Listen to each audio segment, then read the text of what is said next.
haba na yung pila, mga kalisyus, ang haba. So yun, see you in a while. Let's go. Yan mga kalisyus, tapos na tayo magpa-register dun sa may entrance. At inabot kami ng 30 minutes doon din. Okay na, mabilis naman. Medyo marami lang talagang tao ngayon. Yan mga kalisyus, at andito na kami papasok sa loob ng Pico Beach.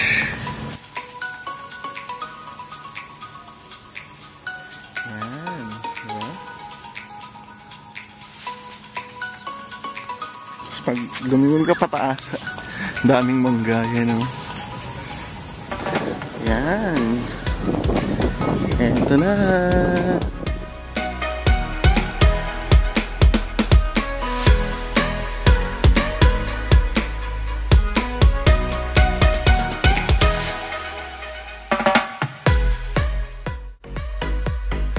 Look at the camera. Ay, wala na. Wala na.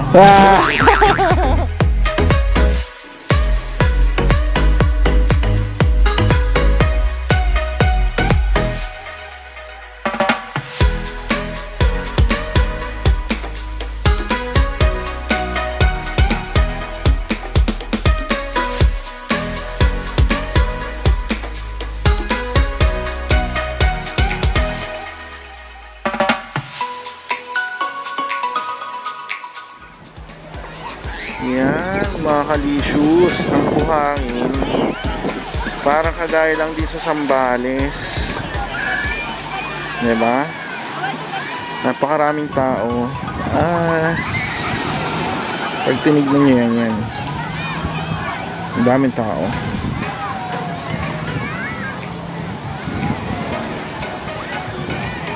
Diba?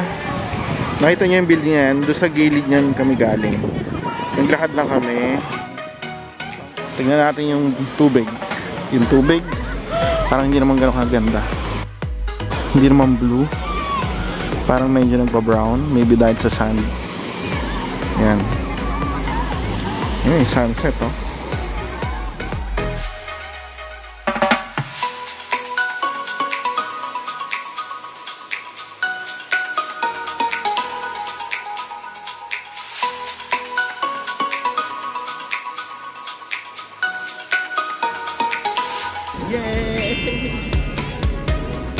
So yan guys, pag nasa kalsada kayo at nakita nyo na itong rotonda, eto na yan,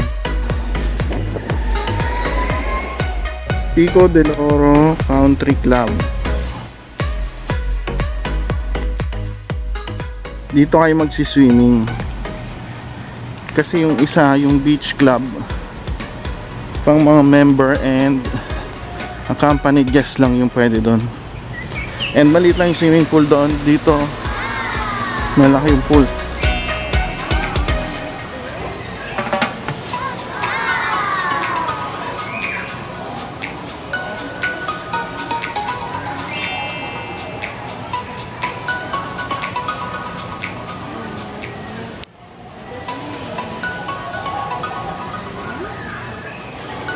Meron din silang gym dito. Yan. Yan gym. Close pass of now. Ngayon pag dinire-diretso mo to, dito na lalabas yung badminton court.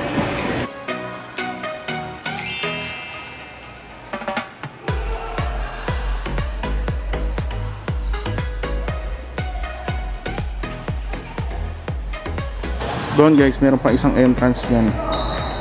Dito. Yan. Diyan yung isang entrance, papasok. Yan.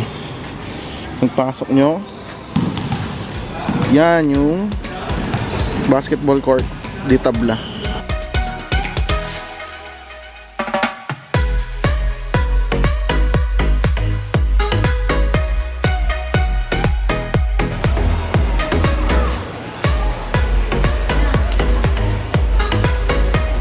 Yan. Tapos may CR dito.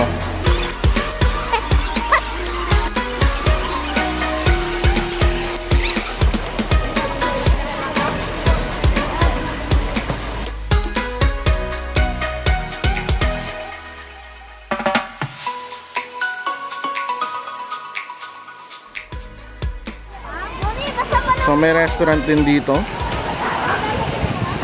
sa Country Club. Kung ayaw nyo na magluto, meron na kayong makakainan. Yan, ito yung kabilang side guys. Ang ganda kasi tanaw mo yung lagoon.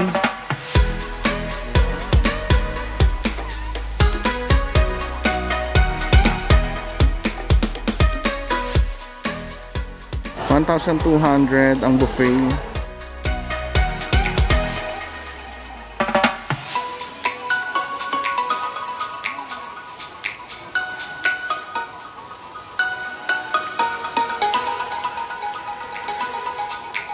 Sereno.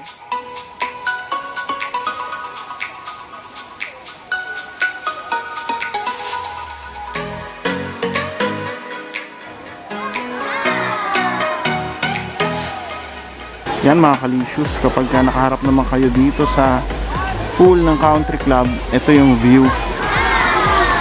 Yan. Dito na ako sa gilid. Yan, haba ng pool, di ba?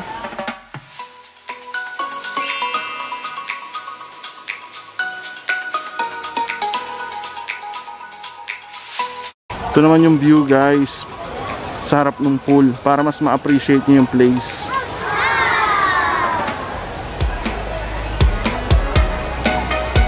Yan.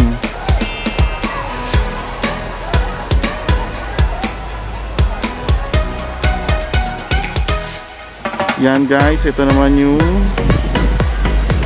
view sa kabilang side.